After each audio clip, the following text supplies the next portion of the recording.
아까 그 광고는 녹음 안 된 거예요? 녹화? 이걸로 됐어. 그러면은 오늘 본문 말씀 마태복음 7장 9절에서 11절.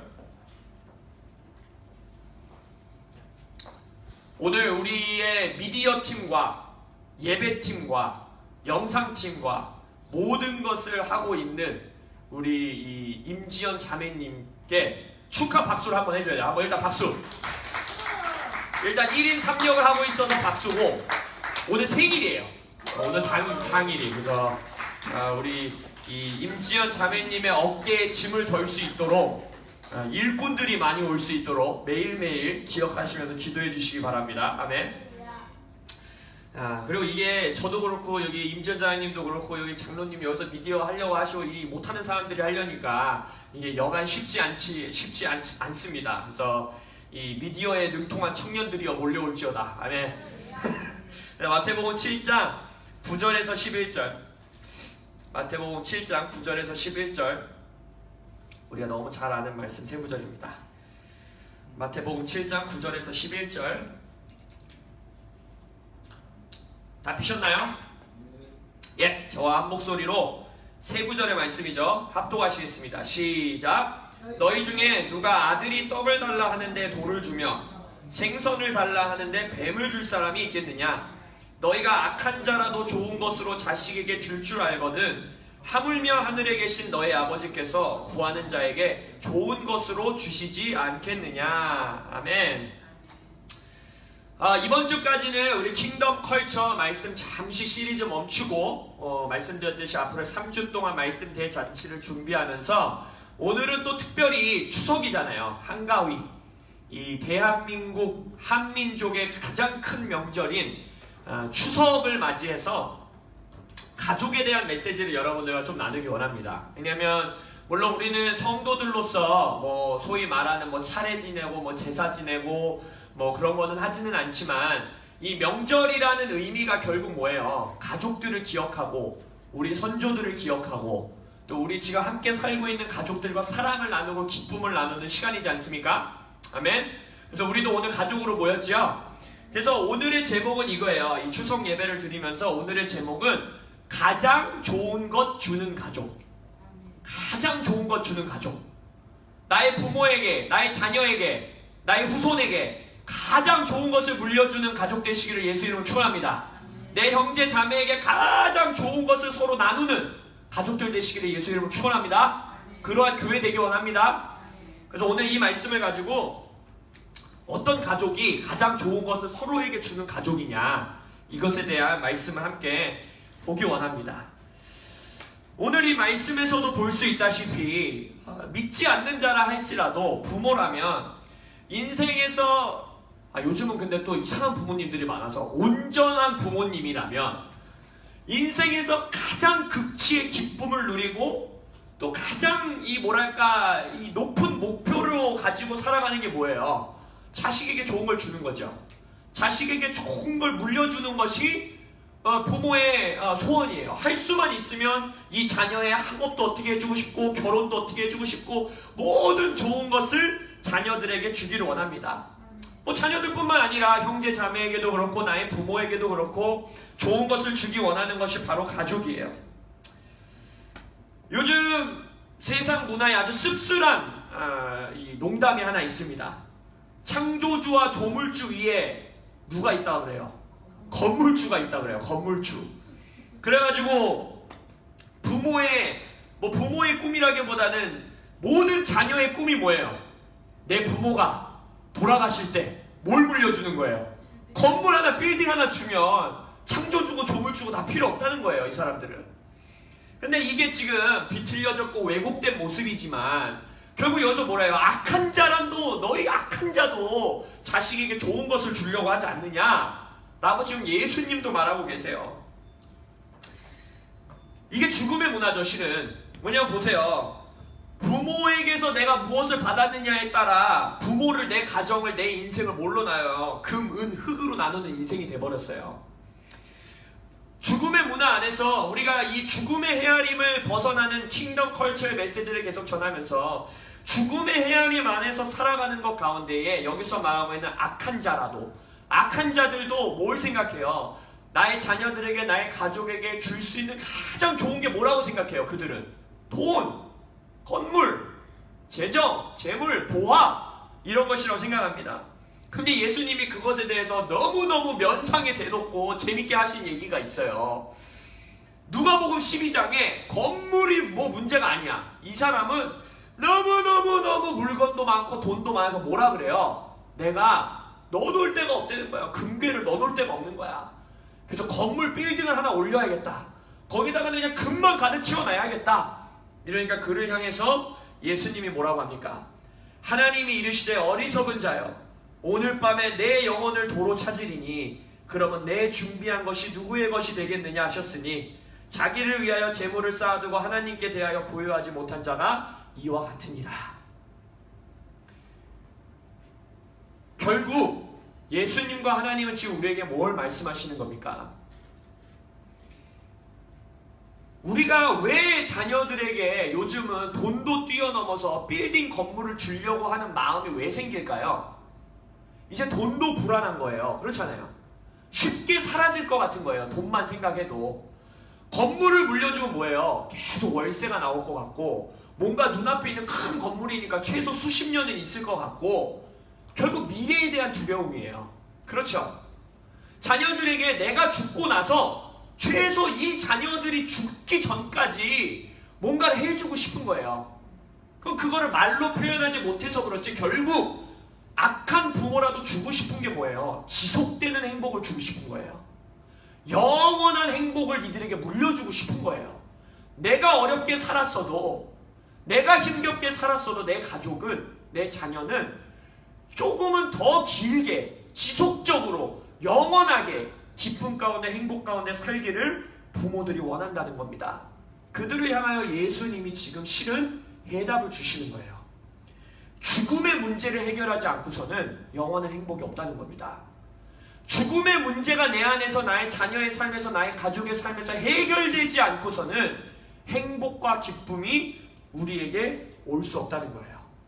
다시 표현하자면 영원의 세계, 영원을 볼 수 있는 시각을 가지고 살아가도록 나의 가족을, 나의 자녀를, 나의 부모를 끌어주지 않는다면 금수저든 흙수저든 은수저든 건물주든 무슨 주든 영원한 행복을 나의 가족에게는 줄 수가 없다는 것입니다. 여러분 제가 재밌는 질문 한번 해볼까요? 여러분 영생하실 겁니까? 왜 영생한다고 믿으세요? 나는 영원한 나라에 들어가서 천국 가서 살 거다. 난 영원히 죽지 않는다. 그 믿음이 어디서 오세요? 확신이.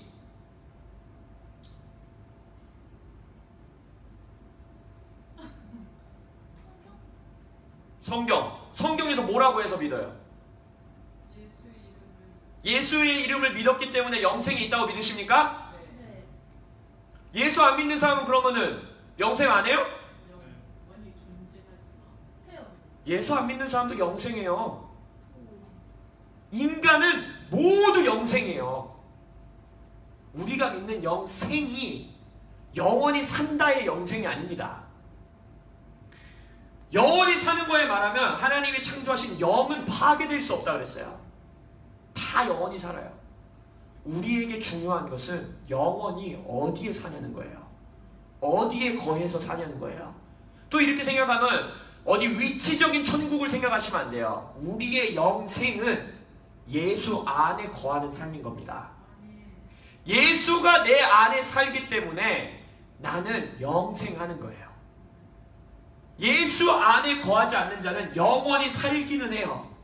근데 예수 안에 거하지 않은 채로 영원히 사는 것입니다. 그것이 영원한 형벌인 거예요.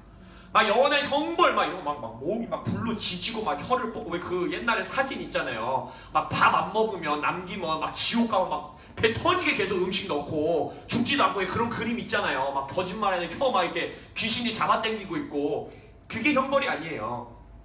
영원한 형벌은 뭐냐면 영원토록 예수가 없이 사는 삶이에요. 예수의 평안, 예수의 사랑, 예수의 기적, 예수의 능력, 예수의 성품, 예수의 은혜, 예수의 자비가 단 하나도 느껴지지 않는 영원한 죽음과 같은 인생을, 죽음의 인생을 사는 것이 바로 그것인 것입니다. 예수님은 지금 그래서 그걸 말하고 있는 거예요. 네가 돈을 모아놓고 빌딩을 세워놓고 금괴를 모아놓고 주식을 모아놓고 뭘 모아놔도 너의 자녀에게 가장 좋은 것을 주는 것은 뭐라는 거예요? 너의 아버지가 가장 좋은 것을 이미 줬다는 거예요. 그게 뭡니까? 하나님은 자기 스스로를 내어주셨습니다. 자신의 아들을 우리에게 보내신 거예요. 또 다른 복음서에서 뭐라고 합니까? 가장 좋은 것 성령을 너희에게 주시지 않겠느냐 라고 말씀하고 계시는 겁니다. 그래서 오늘 우리가 이 추석 한가위를 맞이하여서 모여서 가족과 같이 나누기 원하는 대화는 바로 이것입니다. 우리는 우리 가족에게 가장 좋은 것을 주기 원합니다. 아멘. 이 영원한 생명, 예수 그리스도, 복음을 우리 가족에게, 나의 자녀에게 온전한 복음을 나의 부모에게, 나의 사촌들에게, 나의 친인척에게 이 명절을 맞이하여 반드시 전해주시는 여러분들 되시기를 예수 이름으로 축원합니다. 여기서 이렇게 말하죠. 악한 너희들이라도 자녀들에게 좋은 것을 줄 알지 않느냐. 부모라는 존재 가운데에 믿지 않는 자라 할지라도 하나님이 처음 창조할 때부터 사람을 하나님의 모양과 형상대로 만드셨기 때문에 아버지의 마음이 그들 가운데 인식하지 못할지라도 들어가 있는 거예요. 나의 자녀에게 좋은 것을 주기 원하는 아버지의 마음. 하늘의 아버지도 그렇다는 거예요. 자녀인 우리들에게 가장 좋은 것을 주기 원한다는 거예요. 근데 하나님도, 예수님도 지금 여기서 말씀하신 것처럼 죄악으로 인해서 나와의 연합이 끊어져 버리니까, 예수 안에 거할 수 있는 길이 끊어져 버리니까, 나에게 에덴 동산에서 누렸던 완전한 코이노니아가 끊어져 버리니까 내가 이들에게 어떠한 축복을 부어주다 하더라도 가장 궁극적인, 가장 좋은 것을 받을 수 없구나라는 깨어지는 마음이 그 아버지의 마음에 있었던 거예요. 그래서 이 아버지가 자신의 자녀인 우리들에게 가장 좋은 것을 주기 원하셨던 거예요. 궁극적인 행복을 주기 원하셨다는 거예요. 가장 좋은 것, 가장 높은 좋은 것을 우리에게 주기 원하셨다는 거예요. 그것이 바로 예수 그리스도를 이 땅 가운데 보내신 것입니다. 그 마음이 드러난 단어가 우리가 몇 주 전에 뭘로 봤어요? 하나님이 이 땅에 오실 때 어떤 이름으로 오셨다고 그랬어요? 임마누엘. 내가 너에게 나를 주고 싶다는 거예요. 가장 좋은 나를 너에게 줄게. 너의 안에 내가 들어가 살게. 네가 내 안에 들어와서 살게 해줄게. 너와 내가 함께 할 거야. 너와 내가 하나가 될 거야. 라는 아버지의 가장 좋은 것을 주기 원하는 마음이 그 말씀에서 예수를 보내는 것에부터 터져 나오신 겁니다. 요한복음 15장에서 위대한 말씀을 하시죠. 사람이 친구를 위하여 목숨을 버리는 것보다 더 큰 사랑이 없대요. 하나님이 우리에게, 예수님이 우리에게 가장 큰 사랑을 어떻게 보여주셨냐면, 한 친구가 한 친구를 위해서 목숨을 내어놓는 것이라 했어요. 이 가장 큰 사랑을 예수님이 우리에게, 하나님이 우리에게 주신 겁니다. 가장 좋은 것으로 우리에게 주신 거예요. 그리고 나서 뭐라고 합니까? 너희들도 이와 같이 서로 사랑하라. 가족들에게 가장 좋은 것을 주기 원하십니까? 나의 자녀에게 가장 좋은 걸 주기 원하십니까? 나의 부모에게 가장 좋은 걸 주기 원하세요? 그를 위하여 목숨을 내어놓는 자들이 되시길 예수 이름으로 축원합니다. 그들을 위하여 목숨을 내어놓으시기까지 가장 좋은 것을 주신 예수님을 그들에게 전해주시는 통로가 되시기를 예수 이름으로 축원합니다. 아버지 하나님께서 우리에게 가장 좋은 것을 주기 원하셨는데, 아담과 하와의 타락 이후에 성경에서 뭐라고 표현하냐면, 로마서를 보면 이렇게 말해요. 아담으로부터 모세까지 아담의 범죄와 같은 죄를 짓지 아니한 자들까지도. 여기서 말하는 게 뭐예요? 여러분 선악과 따먹으셨어요? 선악과 눈으로 보신 적 있으세요? 없잖아요. 우리는 아담이 범죄한 같은 똑같은 죄를 짓지 않았는데 가끔 좀 억울하지 않으세요? 나는 선악과 안 따먹었을 것 같은데? 난 에덴 동산 갔으면 딴 거 따먹었을 것 같은데? 이런 생각할 수 있잖아요. 근데 성경은 명확하게 말하는 거예요. 그 범죄와 같은 죄를 짓지 아니한 자들까지도 왜 원죄라는 말을 씁니까? 왜 우리가 죄 가운데 태어났다라는 말을 해요? 이 구절 때문에 그런 거예요. 사망이 왕 노릇을 하게 됐다라는 거예요. 합법적으로 인간 세계 가운데에 사망이, 죄가 왕 노릇을 할 수 있는 길이 열렸기 때문에 인간들이 지금 어느 통치 가운데 살아가고 있다라는 거예요. 사망과 죄의 통치 아래 살아가고 있다라는 거예요.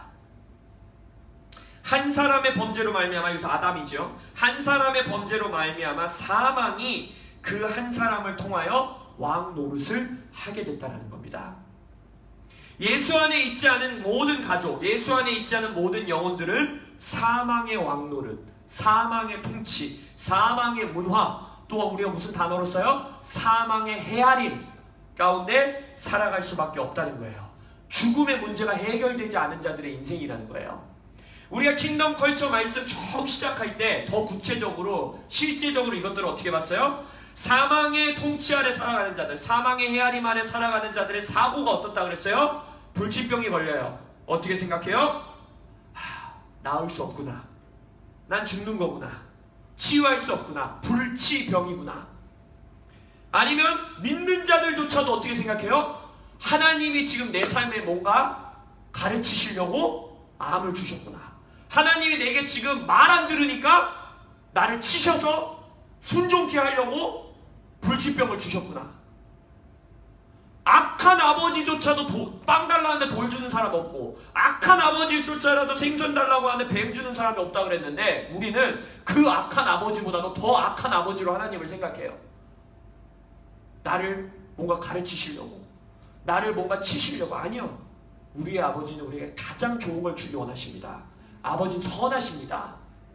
사망의 왕노를 하는데 살아가는 자들은 재정에 대해서 어떻게 생각해요?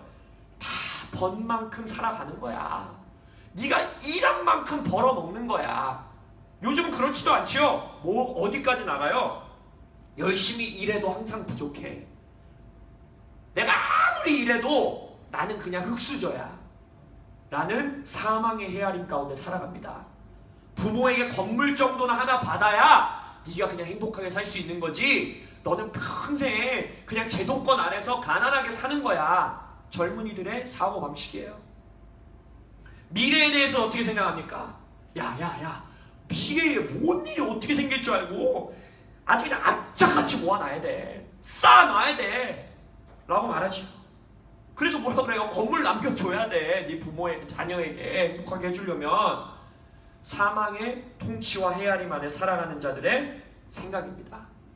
내 삶은 내가 책임지는 거야. 내 자녀의 삶도 내가 책임져줘야 돼. 만약 내 부모가 내 삶에 대해서 책임져 주지 못하면 나는 그냥 불행하게 사는 거야. 주님이 이것을 보신 거예요. 죄악으로 인해서 사망의 법이 지금 내 자녀들을 통치하고 있구나. 사망의 헤아림 아래서 얘네들이 허덕이고 있구나. 그래서 예수님은 단순히 우리 죽어서 천국 빨리 구출해줘야겠다. 큰일 났다. 야, 얘는 빨리 천국으로 데려가줘야겠다. 이래서 십자가를 지신 게 아니에요.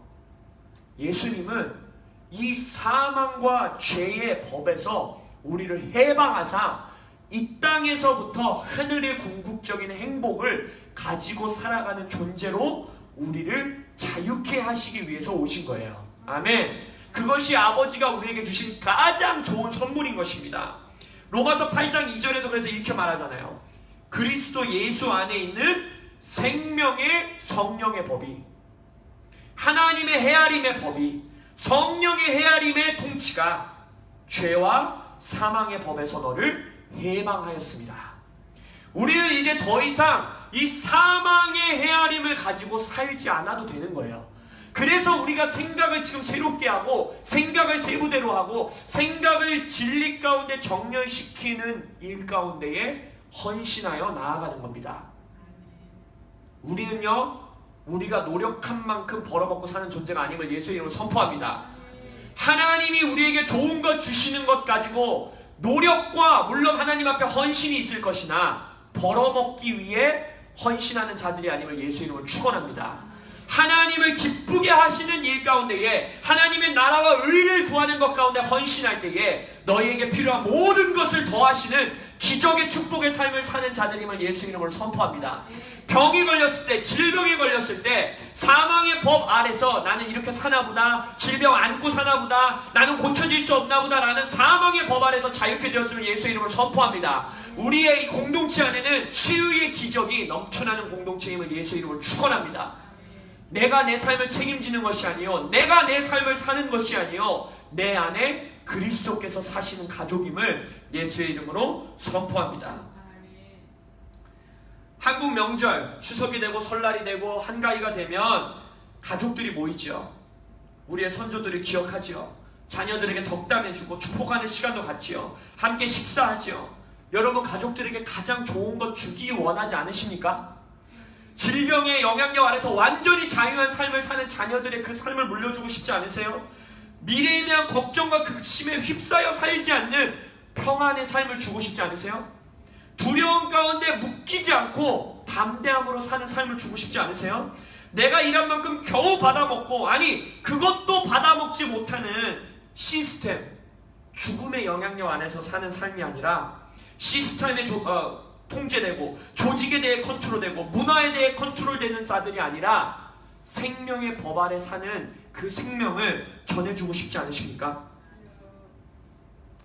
이 명절에 다시 한번 우리의 믿지 않는 가족들, 아직 예수를 뜨겁게 만나지 못한 나의 자녀들, 나의 배우자, 나의 사촌, 나의 이모 삼촌, 나의 사촌들, 나의 친구들, 그들에게 이 사랑, 예수, 아버지의 가장 좋은 것을 전달해 주는 것이 가장 큰 효도이고 가장 큰 사랑이고 가장 좋은 선물임을 예수의 이름으로 선포합니다. 죽음의 문제, 죽음의 영향력을 나의 가족의 삶에서 끊어주지 않는 이상 내 가족의 삶에는 절대로 궁극의 행복이 주어질 수 없는 것입니다. 예수님이 내가 오늘 너의 영혼을 데려가려 한다면 어찌하겠느냐라는 말은 겁주는 말씀이 아니에요. 야, 너 내일 죽으면 어떡하려고 이 따위로 살아? 라고 겁주는 말씀이 아니에요. 예수님 지금 말씀하시는 거예요. 영원의 시각으로 보라는 거예요. 네 눈앞에 쌓여있는 재물, 꼭 그게 부자에게만 주는 말이 아니에요. 내 눈앞에 있는 가난한 상황, 내 눈앞에 있는 힘든 상황, 내 눈앞에 있는 어려운 상황에 함몰되지 말라는 거예요. 영원한 생명이 너의 손 뻗으면 닿을 만한 것, 회개하라, 하나님의 나라가 at hand라고 말씀드렸죠. 손 뻗으면 닿을 거리에 왔도다 라고 선포하시는 겁니다. 가족들에게 손을 뻗으라고 우리가 말해줘야 되는 거예요. 손만 뻗으면 닿을 수 있는 거리에 네가 말하는 그 행복, 네가 말하는 그 기쁨, 네가 말하는 그 놀라운 해피니스, 행복한 삶이 너의 손 뻗으면 닿을 거리에 있다라고 우리는 선포해 주어야 하는 것입니다. 가장 좋은 것을 주는 가족의 그런 축복이 무엇인가, 이 세 가지를 보고 오늘 우리가 우리 가족들을 위해서 기도하는 시간을 가지면서 이 말씀을 마무리하기 원합니다. 첫 번째, 가장 좋은 것을 주는 가족의 첫 번째 축복은요, 나 스스로가, 우리 가족이 미랄이 되어 죽을 수 있는 축복을 누리게 됩니다. 미랄이 될 수 있는 축복을 누려요. 이 말씀을 한번 찾아보겠습니다. 요한복음 12장, 요한복음 12장 24절에서 25절의 말씀 한번 펴보겠습니다. 요한복음 12장 24절에서 25절.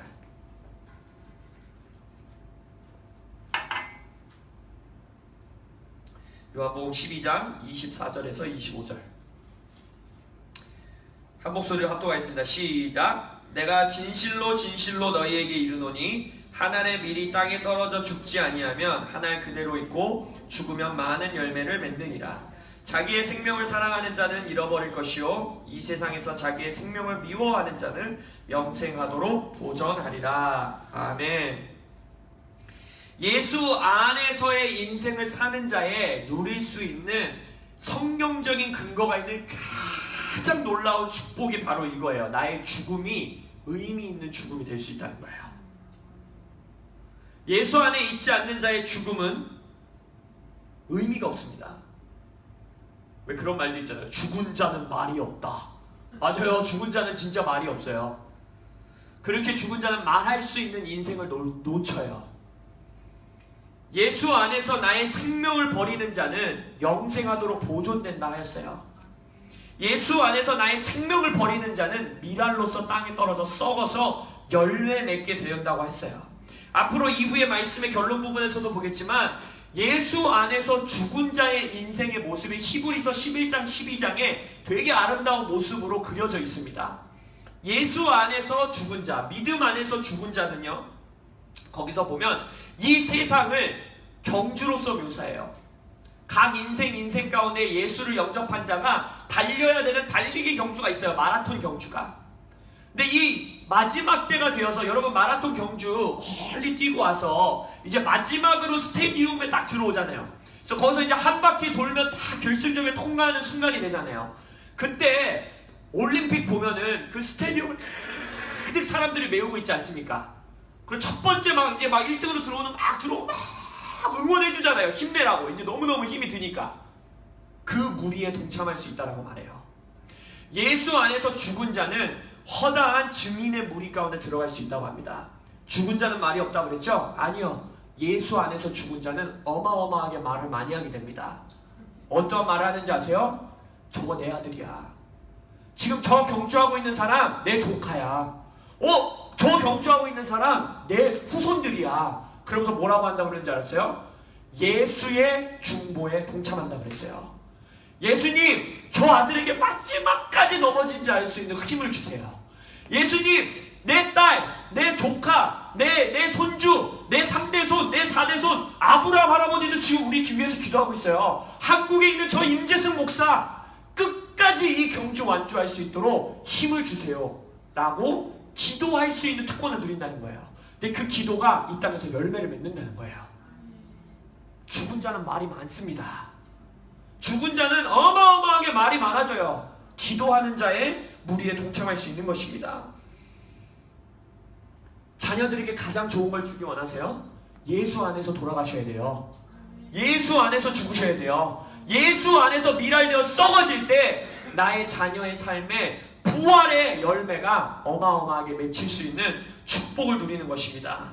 여러분의 가문에 영원토록 영원한 가치에 영향력을 끼치는 인물로서 죽기 원하십니까?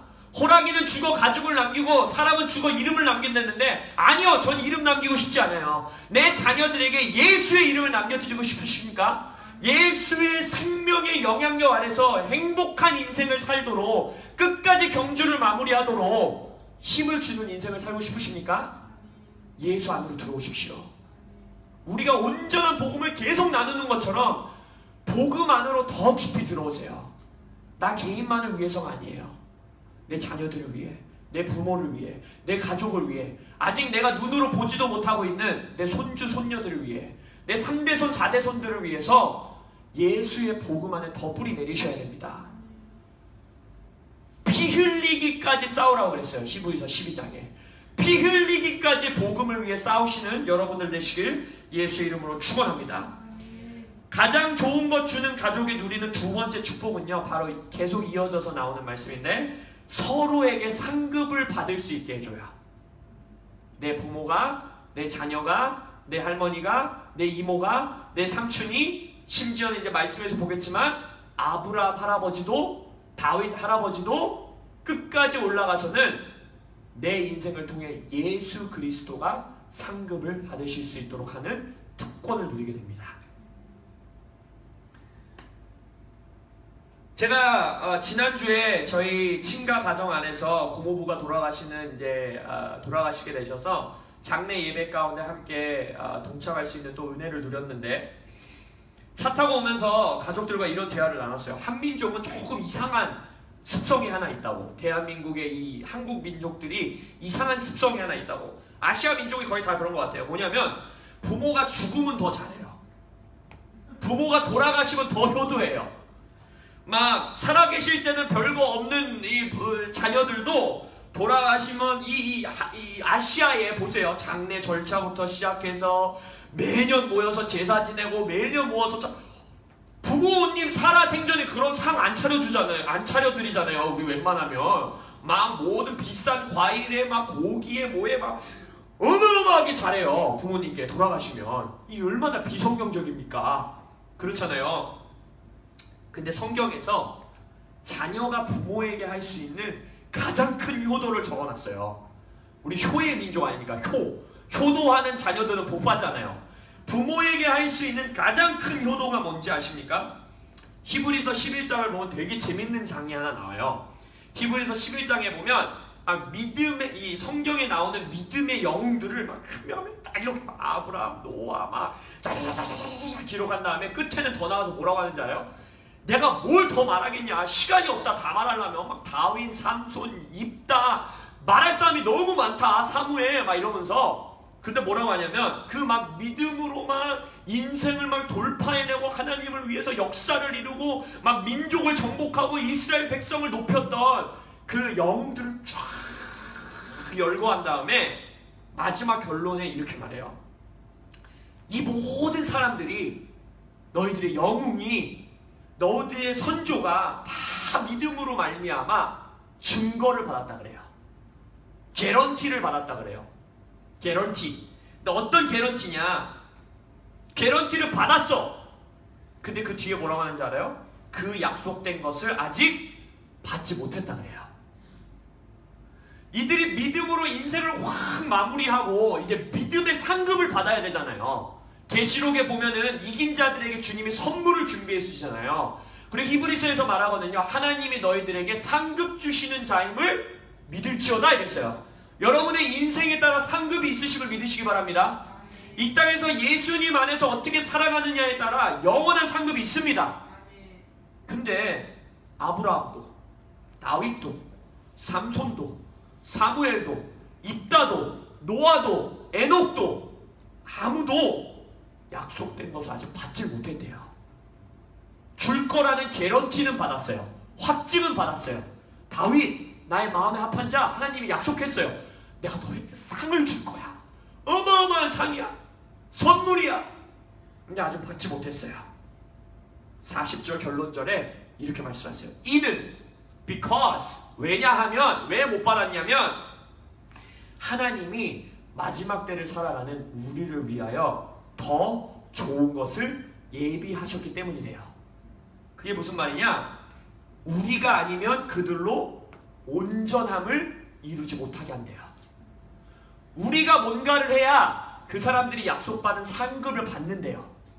그리고 12장에 넘어가서 그게 뭐라고 하느냐? 너희들이 너희의 경주를 피 흘리기까지 완주하라. 내가 이 땅에서 예수의 복음을 받아들이고 복음의 인생을 완주할 때 우리의 할아버지가 상급을 받으십니다. 먼저 돌아가신 나의 부모가 상급을 받으십니다.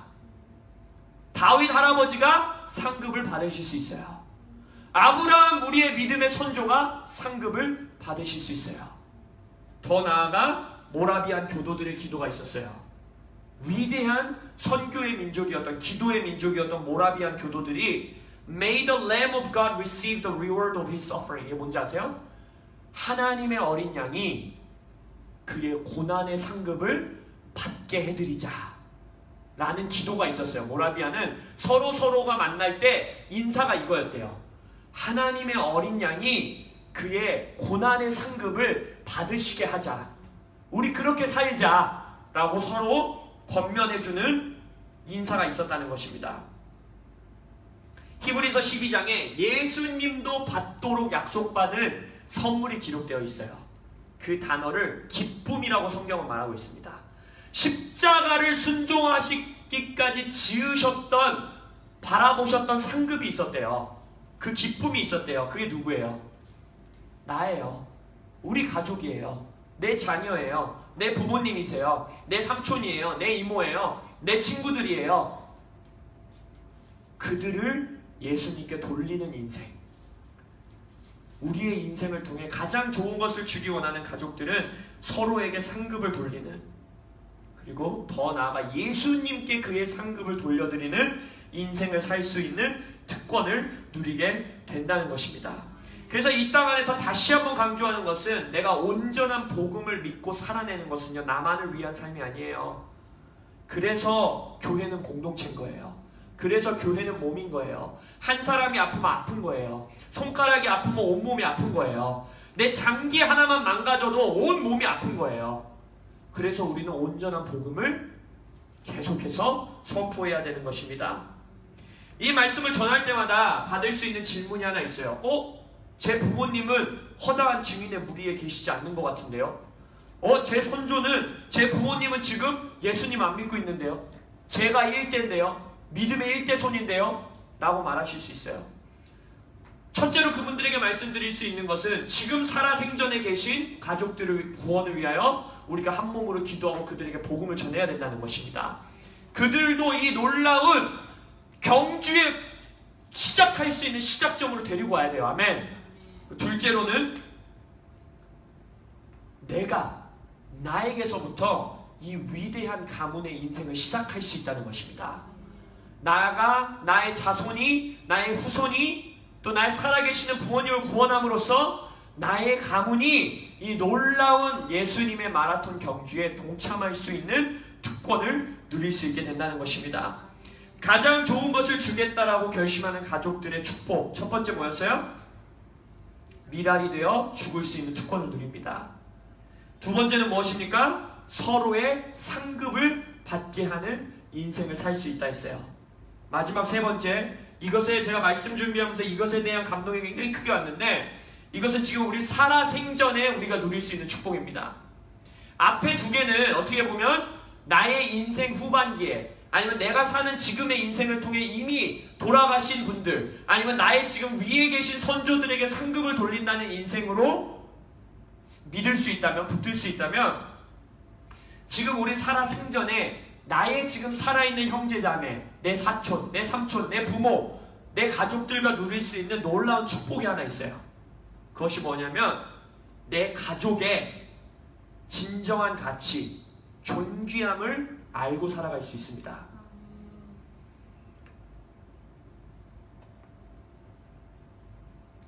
예수 안에 사는 자만이 예수의 온전한 복음을 내 마음에 받아들이고 내 생각을 맞추고 살아가는 자만이 내 옆에 앉아있는 내 자녀가, 내 옆에 앉아있는 사촌이 어떠한 존재인지를 알 수가 있습니다. 예수님이 십자가를 지시기까지, 패션 오브 크라이스트 영화 보세요. 그 극심한, 인간이 겪을 수 있는 가장 극심한 고통을 겪기까지 순종하신 이유가 내 딸이라는 거예요. 내 사촌 동생이라는 거예요. 내 조카라는 거예요. 내 아들이라는 거예요. 내 부모님이라는 거예요. 내 이모라는 거예요. 내 삼촌이라는 거예요. 그 진리를 깨달은 자만이, 그 진리를 경험한 자만이 친구를 위하여, 가족을 위하여 목숨을 내어놓는 가장 높은 사랑을 수행할 수 있습니다. 예수가 안에 없는 자들은요, 아니면 온전한 복음이 그들 안에 없는 자들은요, 인간은 이기적이에요. 인간은 이기적입니다. 심지어 세상이 악해지고 악해지면서 자녀를 위해서도 목숨을 내어놓지 않는 부모들까지도 등장하고 있어요. 내 부모를 위해서 희생하지 않는 자녀들조차도 나타나고 있다는 거예요. 이것이 지금 세상의 마지막 때의 모습입니다. 여러분, 자녀를 위해 목숨을 내어놓고 싶으십니까? 부모를 위해서 내 목숨을 내어놓는 가장 위대한 사랑을 하고 싶으세요? 예수 안에 오셔야 합니다. 예수 안에서 그들을 바라보실 수 있어야 됩니다. 구원받은 자만이 내 딸을, 내 아들을, 내 부모를 진정으로 사랑할 수 있습니다. 복음이 내 안에 있는 자만이 정말 예수가 저 영혼을 위해서, 내 가족을 위해서 기쁨으로 십자가를 견디셨다라는 진리가 내 안에 경험된 자만이 진정으로 내 목숨을 내어놓고 내 시간을 희생하고, 우리 나눴잖아요. 코이노니아가 뭐라 그랬어요? 테오데르, 그의 인생을 보고, 내 눈으로 그의 스토리를 보고 뭘 내어놓아야 된다고 그랬어요? 비오스, 내 생명을 내어놔야 된다고 그랬잖아요. 내 먹고 사는 문제에 지장되는 걸 내어놔야 된다고 그랬잖아요. 인간이 그걸 어떻게 해요? 내 옛사람은 그걸 죽었다 깨나도 못해요. 그래서 죽으라는 거예요, 예수님이. 죽었다 깨나도 못하니까. 아니네, 근데 복음적으로는 죽었다 깨나면 하네요. 근데 죽었다 깨나질 못하잖아, 우리가. 그러니까 죽었다 깨나면 할 수 있는데 그 죽었다 깨나는 인생이 우리로 삶을 못한다는 거예요. 예수 안에서 내가 죽고 예수랑 깨나야 된다는 거예요.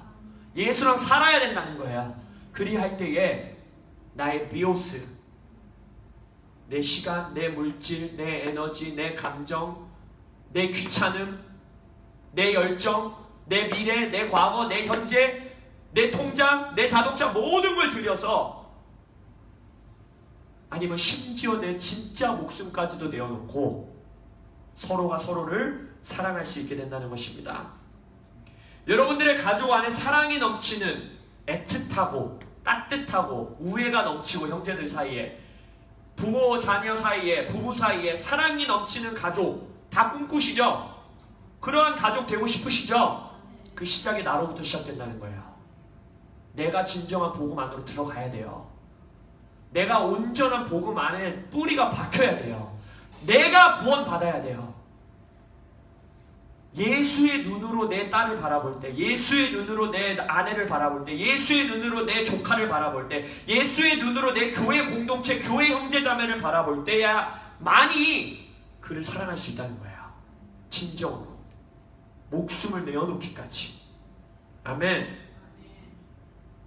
우리가 지금 몇 주간이 아니라 우리는 앞으로 계속 이 복음을 전할 거예요. 이전의 복음에 우리가 가지고 있었던 종교적 복음의 틀을 깨뜨리고 조금 더 성경 안에서 예수님께서 우리에게 주신 온전한 복음이 무엇일까? 이것을 들여다보는 이유가 무엇입니까? 가족을 위해서예요. 우리 영적 가족, 육적 가족들을 위함입니다.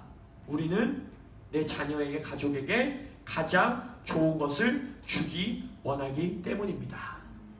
죄와 사망의 법에서 허덕거리며 살아가는 내 자녀, 내 남편, 내 사촌, 내 친인척, 내 사랑하는 친구들, 내 직장 동료, 그들에게 가장 좋은 것을 주기 원하는 거예요. 아멘. 그 첫 번째 스텝으로 우리 각자가 이 말씀으로 새 부대 빚어져 가는 거 종교적 행위가 아닌 거예요. 그래서 순종인 거예요. 하나님의 청함에 우리가 반응하는 겁니다. 주님, 내가 먼저 온전한 복음에 더 깊이 쩔기 원합니다. 제가 너무나 사랑하는 목사님, 외국 목사님 중에 재밌는 분은 그렇게 표현해요. 피클이 돼야 된대요. 피클. 복음의 장아찌가 되어야 된대요. 복음에 완전 쩔고 쩔어서 안과 속과 겉과 맛이 다 복음으로 맛이 나야 된다는 거예요. 그러한 인생 되기를 원해요. 나 개인의 영혼을 위해서도 또한 나의 가족에게 가장 좋은 것을 주기 위하여, 또 우리의 미리 앞서간 선조들에게, 또한 나의 예수님에게 상급을 돌리는 인생 살기 위하여. 아멘. 아멘. 이 시간 이 말씀 붙들고 기도하며 마무리하기 원합니다. 첫 번째로 이렇게 기도했으면 좋겠어요. 첫 번째로 먼저 나 개인을 위해서 한번 기도했으면 좋겠습니다. 나 개인의 영혼, 나 개인의 생각, 우리가 지금 하고 있는 것처럼 주님, 조금 더 나의 생각을 진리 가운데로 가지고 갑니다. 나의 생각과 나의 감정을 복음 가운데에 맞춥니다. 주님, 내 안에 온전한 복음이 씨앗으로 심기어 싹이 나고 열매 맺고 정말 내 안에 예수가 사신다라는 그 복음이, 그 진리가 경험되어지게 하여 주십시오. 만져지고 맛보아지고 보여지게 하여 주십시오. 내 안에 살아 숨쉬는 예수님, 그 숨결을 내가 느끼게 하여 주옵소서. 기도하며 나갑니다. 주여, 주님, 예수 그리스도, 내 안에 사시는 예수님이시여, 내 안에 사시는 그리스도시여, 내 안에